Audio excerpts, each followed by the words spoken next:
Hi everyone. So this is going to be the last video now of the chapter, I hope, and after this then we will be ready to move on to general relativity. And so the last video here is all about something called the curvature tensor, okay, which we're going to introduce in a moment. But what we want to think about here is, once again, the difference between Euclidean spaces, okay, so Euclidean means a flat space, and a non-Euclidean space. And remember that the definition of a space being Euclidean was that it's possible to use Cartesian coordinates. Okay, and in a non-Euclidean space, like for example the surface of a sphere, like the surface of the Earth, as we mentioned before, that's non-Euclidean. That's a curved space, and you can't use Cartesian coordinates, and the geodesics aren't straight lines anymore, because there are no straight lines in the curved space. Now, what we want to think about is, if we have a space, how can we tell, how can we discover, how can we determine whether or not it is Euclidean? Okay, so on the one hand, if we know, for example, that we can use Cartesian coordinates,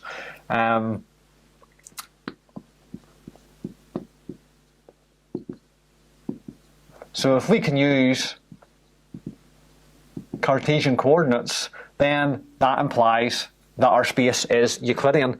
And in particular, we want to think here about the Christoffel symbols. Okay, those all-important Christoffel symbols that, as yet, we still don't really know why we're so interested. It will all become clear in general relativity. But in Cartesian coordinates, it turns out that the Christoffel symbols are all zero everywhere in space. Okay, how can you see that? How can you prove that that's always true in Cartesian coordinates? Go back to the second method we had for finding Christoffel symbols from the metric tensor. Okay, and in that formula you had derivatives of the metric tensor, but the metric tensor in Cartesians is constant. Okay, it's just the identity matrix, and that's why. So those derivatives just vanish. So if that's the case, that if you're in Cartesian coordinates and therefore your Christoffel symbols are zero everywhere, that does indeed mean that you have a Euclidean space. Okay, so saying that the Christoffel symbols are zero everywhere, that is equivalent to saying that your coordinates are Cartesian. But the problem is, this is not a two-way street here, okay? So, yes, it's true that if we know all the Christoffel symbols are zero everywhere, okay, in other words, we know we are in Cartesian coordinates, then yes, that guarantees that the space is Euclidean, okay? But on the other hand, if our space is Euclidean, this doesn't guarantee, so it doesn't go this way. It doesn't mean we have to be then in Cartesian coordinates. We could be in other coordinates, like spherical coordinates, and then in those coordinates the Christoffel symbols would be non-zero, actually. So if we are actually trying to show that a space is non-Euclidean, it's not simply a case of finding a coordinate system and showing that the Christoffel symbols are non-zero. Okay, so that's not good enough to show that your space is non-Euclidean. Okay, because even in a Euclidean space, you can use coordinate systems other than Cartesian, as I've said, and then the Christoffel symbols would be non-zero. So if you want to determine whether a space is Euclidean or not, the Christoffel symbols aren't the best thing to look at. Okay, so if they are zero everywhere, then yes, it's Euclidean. But if they're non-zero some places, then your space may be Euclidean or non-Euclidean, because ultimately the Christoffel symbols are a property of the coordinate system you choose. So then what we're really looking for is like some kind of if and only if way, an if and only if statement that will let us determine whether we're in a Euclidean space. And that's what the curvature tensor, which we're going to introduce, does. But before we even get to the maths of the curvature tensor, let's think a little bit more fundamentally about it. Okay, so for example, take the surface of the Earth again. I mean, we all live on it. We're all standing on it. It's a curved space. How do we know that? Okay, or how can we prove that? I mean, for a long time we didn't know, right? No one knew, and I mean, we have the photographs from NASA that are taken from space, and we can see it is curved. But otherwise, if we're trapped here, it doesn't look very curved. Okay, it looks flat. Okay, but that's only because we're looking at a small piece of it, obviously. So, making this more mathematical, right? How do you know if a space is Euclidean or not? What's the approach here? Okay, so I just want to do this sort of by way of a demo. Okay, so imagine on this light board here, I have 2 points, point A and point B, and let's draw a path between them, like so. Doesn't have to be a geodesic or anything, okay, just a path. And let's draw on a vector at point A. Okay, so remember, a vector can be an arrow. So there's a vector. And what we're going to do is something called parallel transport. Okay, now this is mathematically, this is quite a complicated idea. Okay, so we're getting into here elements of differential geometry, but just a picture will do for our purposes to get the idea. So imagine you have a vector here at point A, and what I'm going to do is I am going to parallel transport this vector all the way along this curve to point B. Okay, so what does that mean? It means I'm going to move this vector along the curve to point B, all the while keeping it parallel to where it was before. Okay, so if I move it a little bit, and really you have to do it like an infinitesimal little movement at a time, but it can go like this, and then like this, and then like this, and then like this, and so on and so on. And when we finally get to B, what we find is we've got the same vector we started with. Okay, it will have the same length, and because we've transported it parallel, it's got the same direction. Okay, well that's not very profound. But that is only the case because our space here, which is the two-dimensional surface of the light board, is Euclidean. Okay, it's a flat board. So imagine now you have a different space that's non-Euclidean. So imagine the surface of a sphere. Okay, so it could be the surface of the Earth. So this is the surface of a sphere, and let me try and make it look sort of 3D. So there are like some lines of longitude.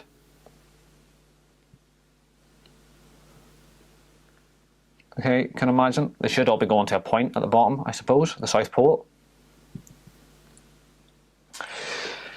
Okay, and here's what I want you to imagine. Let's start over here, okay? And imagine we have just a point here at this edge and a vector pointing north. Okay, now the thing is, once you're on a curved space, you can't really have a vector living in that space. Okay, so really it lives mathematically, it's living in the tangent space. Okay, so if you imagine like a tangent plane on here, that's where that vector lives. But anyway, so it kind of sticks out of the space actually. But okay, it's tangent to the space at this point. So anyway, what we're going to do is parallel transport it to a point on like the opposite side of the Earth. Okay? And what you're going to see is that the result depends on the path you take. So imagine first of all that I just parallel transport it around the equator. Okay, so the equator is like here. So let's just parallel transport this vector along the equator. So it goes like there. So always keeping it parallel to itself.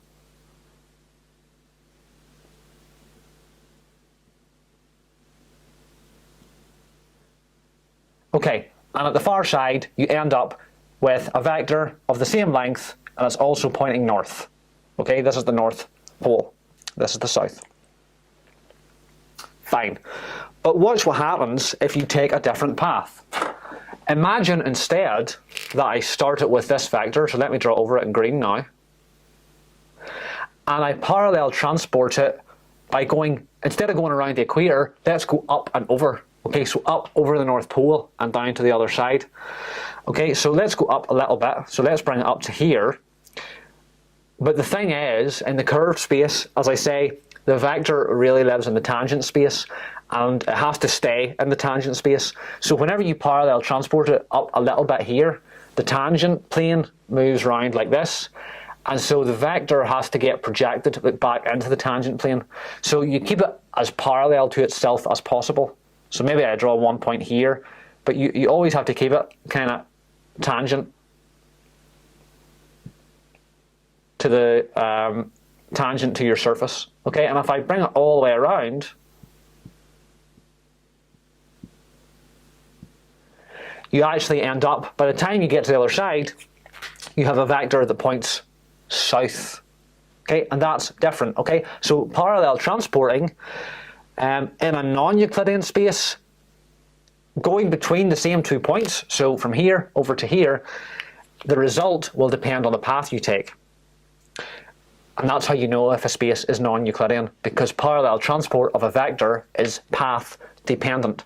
Now, going back to the maths, I don't want to get into the details on this.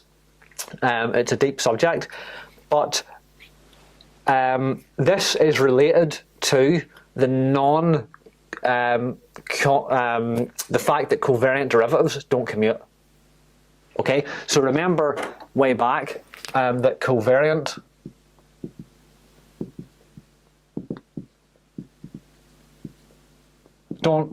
derivatives don't commute. So in general, and I'm just going to pick up my piece of paper here because there's going to be a lot of indices and I need to make sure I get them in the right place. So if you take a covariant derivative of a covariant derivative, so nabla k, nabla j of ti, and then subtract the same thing but with the covariant derivatives in the opposite order, so nabla j, nabla k, ti. Okay, so we said when we first looked at properties of covariant derivatives that this is non-zero. Okay, covariant derivatives don't commute in general. They will in Cartesian coordinates, but not in general. Okay, so this is non-zero, and in fact, and in the notes I show a whole lot of working out. Okay, so we actually work out. We use the definition of the covariant derivative in terms of the Christoffel symbols, and we find what this whole big mess turns out to be, and it can be written as follows. Okay, so let me just copy it carefully. So R I B K J times T B. Okay, so B here is a dummy index, and this thing here is what we call the curvature tensor. Okay, it's a rank 4 tensor, and how is it defined? So I'm just going to change the notation a bit. I'll change the names of the indices, and I'll write down the definition here, but just note as well here the offsetting. Okay, so the first index is upstairs and then the next 3 are downstairs, but I leave a little space there under the I. Okay, and you should too, because we will be moving it upstairs and downstairs in a minute, and we need to not get it mixed up with the others. But anyway, the definition is like this. So it's the partial derivatives of Christoffel symbols, so ijl by dxk minus, actually, minus the partial of ijk with respect to xl plus, and then we have a couple of products of Christoffel symbols, so ajl iak minus gamma ajk gamma ial. Now, I absolutely would not expect you to memorize that, okay? Obviously, I haven't. So, if I want you to do anything with this in a test or an exam, you will be given it, okay? But here's the key point. This curvature tensor, it is a tensor, okay? So, unlike the Christoffel symbols, which remember, they aren't tensors. So, the key result is that the space is Euclidean if and only if the curvature tensor is 0 everywhere. So you have a Euclidean space, if and only if R, I, J, K, L equals 0 everywhere.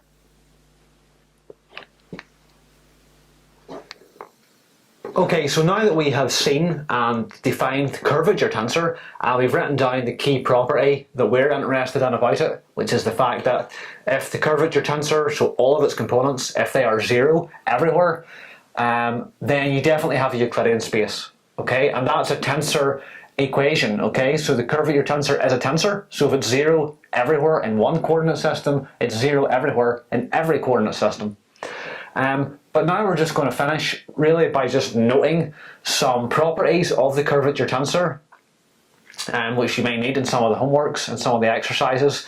So again, I'm just going to really look at this page. These are not things I would expect you to memorize outright. If you need to use them, you'll be reminded of them, or maybe in the very worst case, you'll be given the definition of the curvature tensor and asked to prove some of these properties.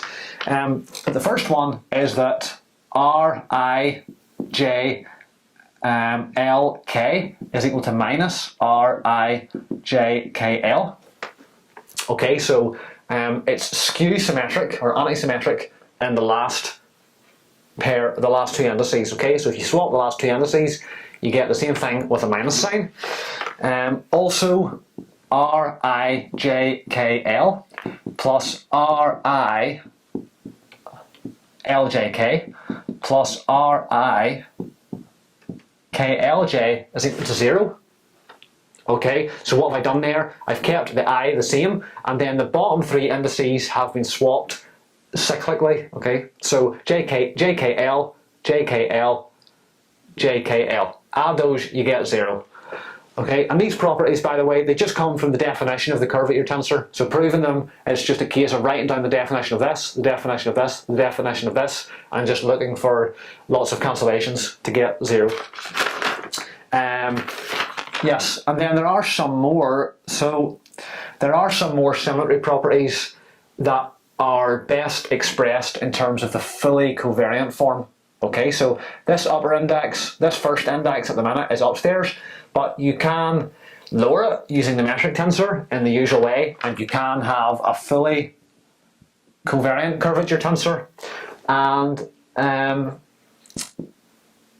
just like here, this is skew symmetric in the last two indices. So this is minus R, I, J, L, K.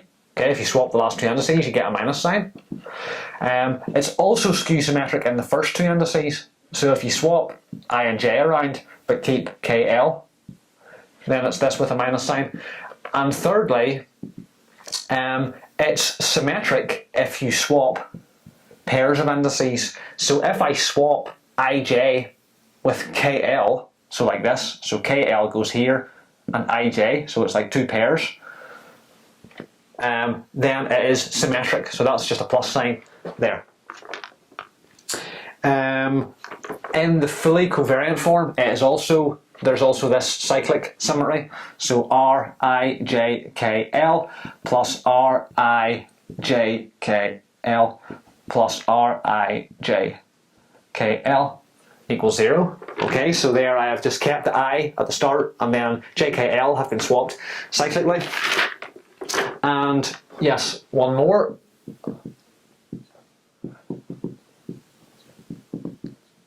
Something called the Bianchi identity, and it says the following. So if I take a covariant derivative with respect to xm of R, I, J, K, L, and then again I do some cyclic swapping, so nabla, and I keep ij the same, and then I swap KL and M cyclically, so KL M, KL M plus nabla, okay, keep the ij, and KL M, that's equal to 0. Okay, and those are all the properties of the curvature tensor. that we need. Okay, so similarity properties and the Bianchi identity.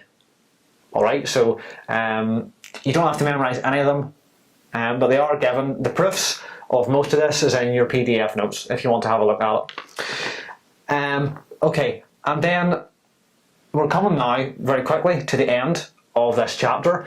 So just a couple more things to write down, a couple more things we want to define. So the first one, we've got the curvature tensor. Okay, it's a rank 4 tensor. We can also define something called the Ricci tensor, and it's a rank 2 tensor. So it's capital R with two indices downstairs, so JK, and it's just, how do you find it?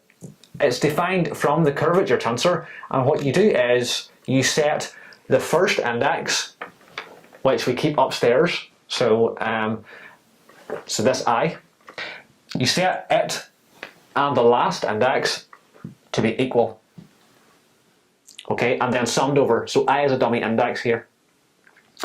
So this thing is a rank 2 tensor. It's called the Ricci tensor, and it is symmetric. Okay, so you will see a proof of that in your notes. So this is the same as R, K, J. Okay, if you swap these two indices, it's the same. How come?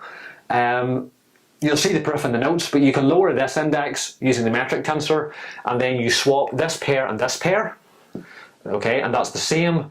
And then you raise this. You raise the first index again, basically, and you do a couple of swaps here, and you get two minus signs that cancel out. But you'll see the proof in the notes. Anyway, it's symmetric, and that's it in fully covariant form. You can also have it in a mixed form, so you can have like one index upstairs and one down. So let me write it like this: R M J is equal to. So how would we find that? We take this guy, so R J K, and multiply by G M K. Okay, so you see, if you take RJK and multiply by GMK and sum over K, that raises the index K and makes it into an M. So RMJ. And lastly then, we have something called the Ricci scalar. And what it's just called R. And what do? You take the Ricci tensor in its mixed form and set its two indices equal. So it's just R, M, M. Or it can also be written as, so you set J equal to M, yes, and sum, so G, M, K, R, M, K. And summed over. And that, believe it or not, is the end of the chapter. Okay, now, in the next videos we will be moving on to general relativity, and you'll see what the use of this is, okay, so why we are interested in the curvature tensor, and why we're interested in Euclidean and non-Euclidean spaces, why we need to know about Christoffel symbols and geodesics, why we need the Ricci tensor and the Ricci scalar. We've done all the hard work, okay, so even though the goal might not be clear, in this chapter we've done all the hard maths, okay, so even though general relativity sounds a bit scary, we've actually done everything we need really here in terms of the groundwork. So when we come on to the next chapter, we can spend plenty of time talking about the concepts, but all the hard abstract maths is done here, and we've got it under our belts. So maybe at this point it's worth having a read through this stuff again, okay, having a look through the videos again, just get the ideas into your head.